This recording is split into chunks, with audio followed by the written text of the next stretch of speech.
নমস্কার। অ্যাচিভার্স গ্রুপের পক্ষ থেকে আমি সংঘমিত্রা সিংহ গল্পগুচ্ছের অন্তর্গত রবীন্দ্রনাথ ঠাকুরের লেখা দেনা পাওনা ছোট গল্পটি পড়ছি। 5 ছেলের পর যখন এক কন্যা জন্মিল, তখন বাপ মায়ে অনেক আদর করিয়া তাহার নাম রাখিলেন নিরুপমা। এ গোষ্ঠীতে এমন শৌখিন নাম ইতিপূর্বে কখনো শোনা যায় নাই। প্রায় ঠাকুর দেবতার নামই প্রচলিত ছিল। গণেশ, কার্তিক, পার্বতী তাহার উদাহরণ। এখন নিরুপমার বিবাহের প্রস্তাব চলিতেছে। তাহার পিতা রামসুন্দর মিত্র অনেক খোঁজ করেন, কিন্তু পাত্র কিছুতেই মনের মতন হয় না। অবশেষে মস্ত এক রায়বাহাদুরের ঘরের একমাত্র ছেলেকে সন্ধান করিয়া বাহির করিয়াছেন। উক্ত রায়বাহাদুরের পৈতৃক বিষয়াশয় যদিও অনেক হ্রাস হইয়া আসিয়াছে, কিন্তু বনেদি ঘর বটে। বরপক্ষ হইতে 10,000 টাকা পণ এবং বহুল দান সামগ্রী চাহিদা বসিল। রামসুন্দর কিছুমাত্র বিবেচনা না করিয়া তাহাতেই সম্মত হইলেন। এমন পাত্র কোনো মতে হাতছাড়া করা যায় না। কিছুতেই টাকার জোগাড় আর হয় না।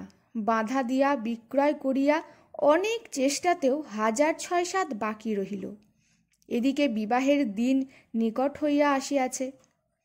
অবশেষে বিবাহের দিন উপস্থিত হইল। নিতান্ত অতিরিক্ত সুদে একজন বাকি টাকাটা ধার দিতে স্বীকার করিয়াছিল, কিন্তু সময়কালে সে উপস্থিত হইল না।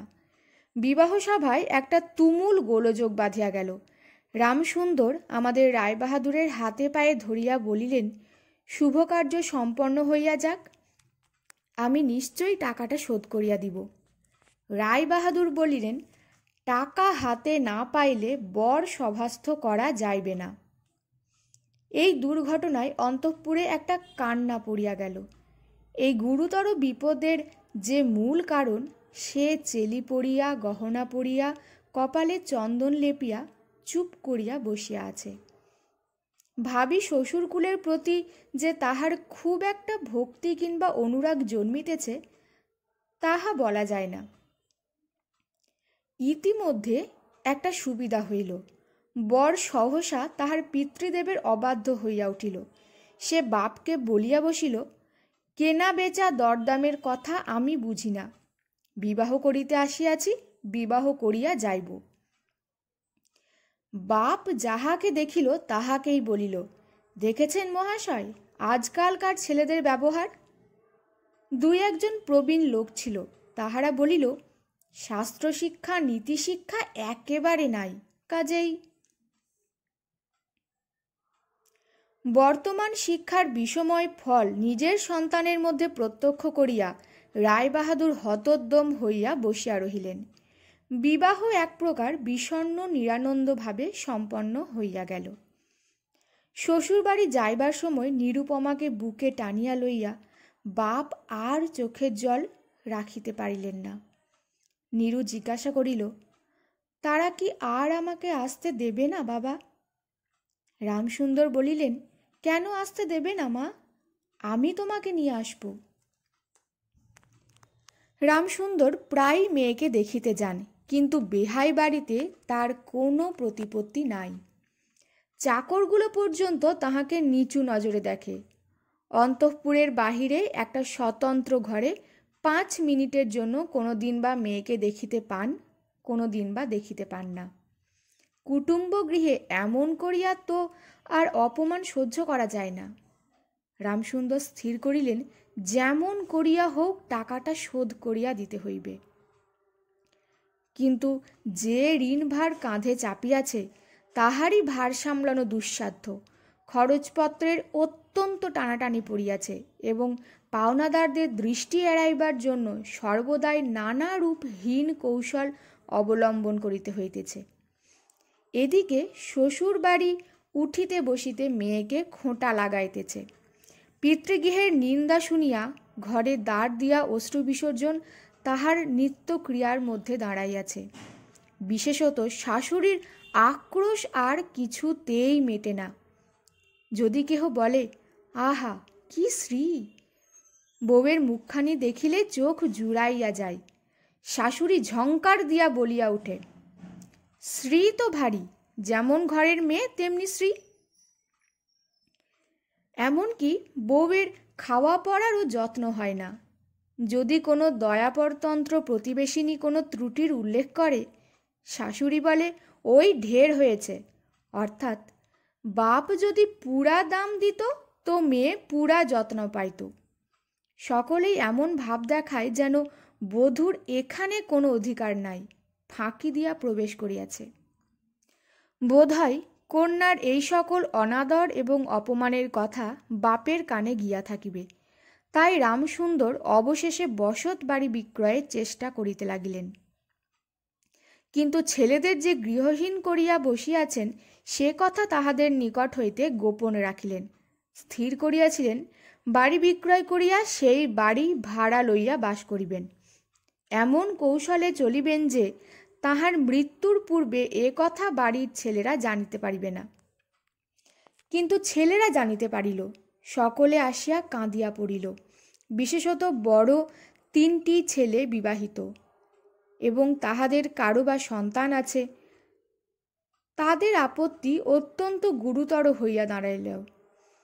বাড়ি বিক্রয় স্থগিত হইল। তখন রামসুন্দর নানা স্থান হইতে বিস্তর সুদে অল্প অল্প করিয়া টাকা ধার করিতে লাগিলেন। এমন হইল যে সংসারের খরচ আর চলে না। নীরু বাপের মুখ দেখিয়া সব বুঝিতে পারিল। বৃদ্ধের পক্ক কেশে, শুষ্ক মুখে এবং সদা সংকুচিত ভাবে দৈন্য এবং দুশ্চিন্তা প্রকাশ হইয়া পড়িল। মেয়ের কাছে বাপ যখন অপরাধী, তখন সে অপরাধের অনুতাপ কি আর গোপন রাখা যায়? রামসুন্দর যখন বেহাই বাড়ির অনুমতিক্রমে ক্ষণকালের জন্য কন্যার সাক্ষাৎ লাভ করিতেন, তখন বাপের বুক যে কেমন করিয়া ফাটে তাহার হাসি দেখিলেই টের পাওয়া যাইত। সেই ব্যথিত পিতৃহৃদয়কে সান্ত্বনা দিবার উদ্দেশ্যে দিনকতক বাপের বাড়ি যাইবার জন্য নীরু নিতান্ত অধীর হইয়া উঠিল। বাপের ম্লান মুখ দেখিয়া সে আর দূরে থাকিতে পারে না। একদিন রামসুন্দরকে কহিল, বাবা, আমাকে একবার বাড়ি লইয়া যাও। রামসুন্দর বলিলেন, আচ্ছা। কিন্তু তাহার কোনো জোর নাই। নিজের কন্যার উপরে পিতার যে স্বাভাবিক অধিকার আছে তাহা যেন পণের টাকার পরিবর্তে বন্ধক রাখিতে হইয়াছে। এমনকি কন্যার দর্শন সেও অতি সসংকোচে ভিক্ষা চাহিতে হয় এবং সময় বিশেষে নিরাশ হইলে দ্বিতীয় কথাটি কহিবার মুখ থাকে না। কিন্তু মেয়ে আপনি বাড়ি আসিতে চাহিলে বাপ তাহাকে না আনিয়া কেমন করিয়া থাকে? তাই বেহাইয়ের নিকট সে সম্বন্ধে দরখাস্ত পেশ করিবার পূর্বে রামসুন্দর কত হীনতা, কত অপমান, কত ক্ষতি স্বীকার করিয়া যে 3,000 টাকা সংগ্রহ করিয়াছিলেন সে ইতিহাস গোপন থাকাই ভালো। নোট কখানি রুমালে জড়াইয়া চাদরে বাঁধিয়া রামসুন্দর বেহাইয়ের নিকট গিয়া বসিলেন। প্রথমে হাস্যমুখে পাড়ার খবর পাইলেন। হরেকৃষ্ণের বাড়িতে একটি মস্ত চুরি হইয়া গিয়াছে, তাহার আদ্যপান্ত বিবরণ বলিলেন। নবীন মাধব ও রাধা মাধব 2 ভাইয়ের তুলনা করিয়া বিদ্যা, বুদ্ধি ও স্বভাব সম্বন্ধে রাধা মাধবের সুখ্যাতি এবং নবীন মাধবের নিন্দা করিলেন। শহরে একটা নূতন ব্যামো আসিয়াছে, সে সম্বন্ধে অনেক আজগবি আলোচনা করিলেন। অবশেষে হুঁকাটি নামাইয়া রাখিয়া কথায় কথায় বলিলেন, হাঁ বেহাই, সেই টাকাটা বাকি আছে বটে। রোজই মনে করি যাচ্ছি, অমনি হাতে করে কিছু নিয়ে যাই, কিন্তু সময়কালে মনে থাকে না। আর ভাই বুড়ো হয়ে পড়েছি। এমনি এক দীর্ঘ ভূমিকা করিয়া পঞ্জরের 3খানি অস্থির মতো সেই 3খানি নোট যেন অতি সহজে, অতি অবহেলে বাহির করিলেন। সবেমাত্র 3,000 টাকার নোট দেখিয়া রায়বাহাদুর অট্টহাস্য করিয়া উঠিলেন। বলিলেন, থাক বেহাই, ওতে আমার কাজ নেই। একটা প্রচলিত বাংলা প্রবাদের উল্লেখ করিয়া বলিলেন, সামান্য কারণে হাতে দুর্গন্ধ করিতে তিনি চান না। এই ঘটনার পরে মেয়েকে বাড়ি আনিবার প্রস্তাব কাহারও মুখে আসে না। কেবল রামসুন্দর ভাবিলেন, সে সকল কুটুম্বিতার সংকোচ আমাকে আর শোভা পায় না। মর্মাহতভাবে অনেকক্ষণ চুপ করিয়া থাকিয়া অবশেষে মৃদুস্বরে কথাটা পারিলেন। রায়বাহাদুর কোনো কারণ মাত্র উল্লেখ না করিয়া বলিলেন, সে এখন হচ্ছে না, এই বলিয়া কর্মোপলক্ষে স্থানান্তরে চলিয়া গেলেন। রামসুন্দর মেয়ের কাছে মুখ না দেখাইয়া কম্পিত হস্তে কয়েকখানি নোট চাদরের প্রান্তে বাঁধিয়া বাড়ি ফিরিয়া গেলেন। মনে মনে প্রতিজ্ঞা করিলেন, যতদিন না সমস্ত টাকা শোধ করিয়া দিয়া অসংকোচে কন্যার উপরে দাবি করিতে পারিবেন, ততদিন আর বেহাই বাড়ি যাইবেন না। বহু দিন গেল, নিরুপমা লোকের উপর লোক পাঠায়, কিন্তু বাপের দেখা পায় না। অবশেষে অভিমান করিয়া লোক পাঠানো বন্ধ করিল। তখন রামসুন্দরের মনে বড় আঘাত লাগিল, কিন্তু তবু গেলেন না। আশ্বিন মাস আসিল। রামসুন্দর বলিলেন, এবার পূজার সময় মাকে ঘরে আনিবই, নহিলে আমি। খুব একটা শক্ত রকম শপথ করিলেন। পঞ্চমী কি ষষ্ঠীর দিনে আবার চাদরের প্রান্তে গুটিকতক নোট বাঁধিয়া রামসুন্দর যাত্রার উদ্যোগ করিলেন। 5 বৎসরের এক নাতি আসিয়া বলিল, দাদা, আমার জন্যে গাড়ি কিনতে যাচ্ছিস? বহু দিন হইতে তাহার ঠেলা গাড়িতে চড়িয়া হাওয়া খাইবার শখ হইয়াছে, কিন্তু কিছুতেই তাহা মিটিবার উপায় হইতেছে না। 6 বৎসরের এক নাতিনী আসিয়া সরোদনে কহিল, পূজার নিমন্ত্রণে যাইবার মতো তাহার একখানিও ভালো কাপড় নাই। রামসুন্দর তাহা জানিতেন এবং সে সম্বন্ধে তামাক খাইতে খাইতে বৃদ্ধ অনেক চিন্তা করিয়াছেন। রায়বাহাদুরের বাড়ি যখন পূজার নিমন্ত্রণ হইবে, তখন তাঁহার বধূগণকে অতি যৎসামান্য অলঙ্কারে অনুগ্রহপাত্র দরিদ্রের মতো যাইতে হইবে। এ কথা স্মরণ করিয়া তিনি অনেক দীর্ঘ নিঃশ্বাস ফেলিয়াছেন, কিন্তু তাহাতে তাঁহার ললাটের বার্ধক্য রেখা গভীরতর অঙ্কিত হওয়া ছাড়া আর কোনো ফল হয় নাই। দৈন্য পীড়িত গৃহের ক্রন্দনধ্বনি কানে লইয়া বৃদ্ধ তাঁহার বেহাই বাড়িতে প্রবেশ করিলেন। আজ তাঁহার সে সংকোচ ভাব নাই। দ্বাররক্ষী এবং ভৃত্যদের মুখের প্রতি সে চকিত সলজ্জ দৃষ্টিপাত দূর হইয়া গিয়াছে। যেন আপনার ঘরে প্রবেশ করিলেন। শুনিলেন রায়বাহাদুর ঘরে নাই, কিছুক্ষণ অপেক্ষা করিতে হইবে। মনের উচ্ছ্বাস সংবরণ করিতে না পারিয়া রামসুন্দর কন্যার সহিত সাক্ষাৎ করিলেন। আনন্দে 2 চোখ দিয়া জল পড়িতে লাগিল। বাপও কাঁদে, মেয়েও কাঁদে, দুজনেই কেহ আর কথা কহিতে পারে না। এমন করিয়া কিছুক্ষণ গেল। তারপরে রামসুন্দর কহিলেন, এবার তোকে নিয়ে যাচ্ছি মা, আর কোনো গোল নাই। এমন সময়ে রামসুন্দরের জ্যেষ্ঠ পুত্র হরমোহন তাহার 2টি ছোট ছেলে সঙ্গে লইয়া সহসা ঘরে প্রবেশ করিলেন। পিতাকে বলিলেন, বাবা, আমাদের তবে এবার পথে ভাসালে? রামসুন্দর সহসা অগ্নিমূর্তি হইয়া বলিলেন, তোদের জন্য কি আমি নরকগামী হব? আমাকে তোরা আমার সত্য পালন করতে দিবি নে? রামসুন্দর বাড়ি বিক্রয় করিয়া বসিয়া আছেন। ছেলেরা কিছুতে না জানিতে পায় তাহার অনেক ব্যবস্থা করিয়াছিলেন, কিন্তু তবু তাহারা জানিয়াছে দেখিয়া তাহাদের প্রতি হঠাৎ অত্যন্ত রুষ্ট ও বিরক্ত হইয়া উঠিলেন। তাহার নাতি তাহার 2 হাঁটু সবলে জড়াইয়া ধরিয়া মুখ তুলিয়া কহিল, দাদা, আমাকে গাড়ি কিনে দিলে না? নতশির রামসুন্দরের কাছে বালক কোনো উত্তর না পাইয়া নীরুর কাছে গিয়া কহিল, পিসিমা, আমাকে একখানা গাড়ি কিনে দেবে?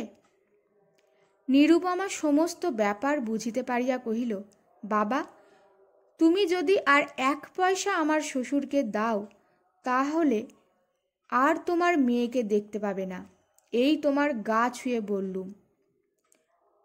রামসুন্দর বলিলেন, ছি মা, অমন কথা বলতে নেই।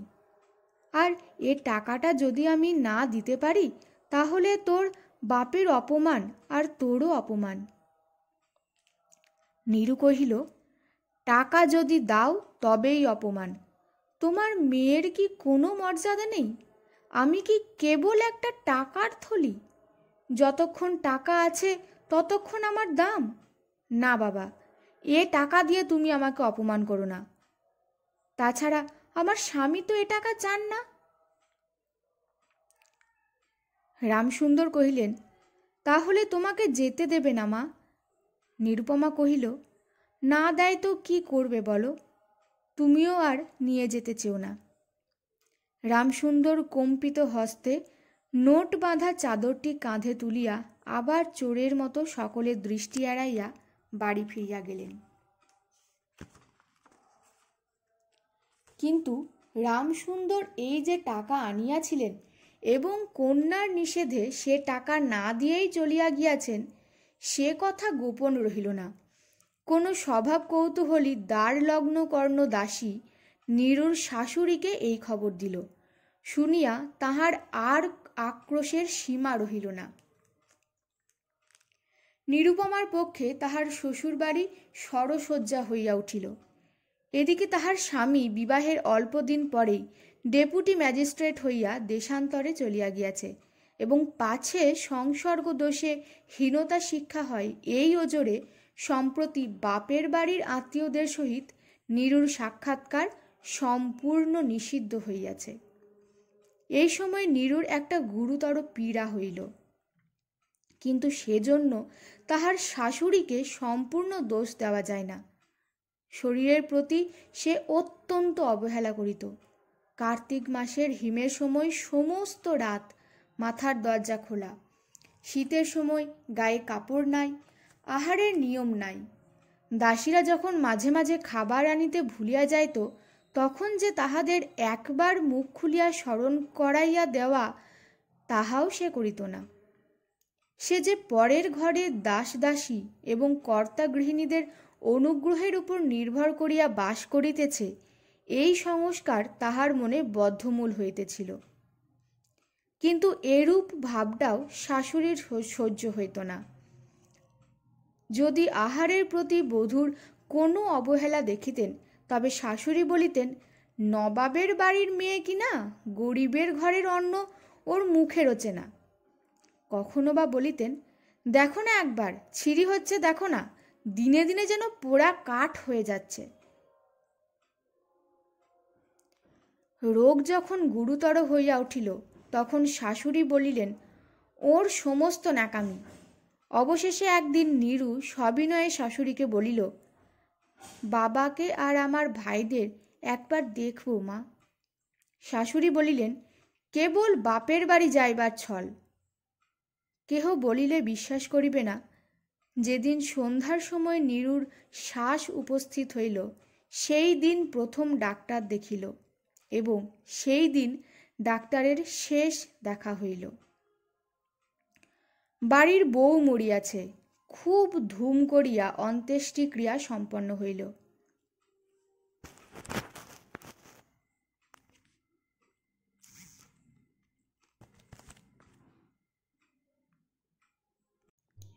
প্রতিমা বিসর্জনের সমারোহ সম্বন্ধে জেলার মধ্যে রায়চৌধুরীদের যেমন লোকবিখ্যাত প্রতিপত্তি আছে, বড় বউয়ের সৎকার সম্বন্ধে রায়বাহাদুরদের তেমনি একটা খ্যাতি রটিয়া গেল। এমন চন্দন কাষ্ঠের চিতা এ মুলুকে কেহ কখনো দেখে নাই।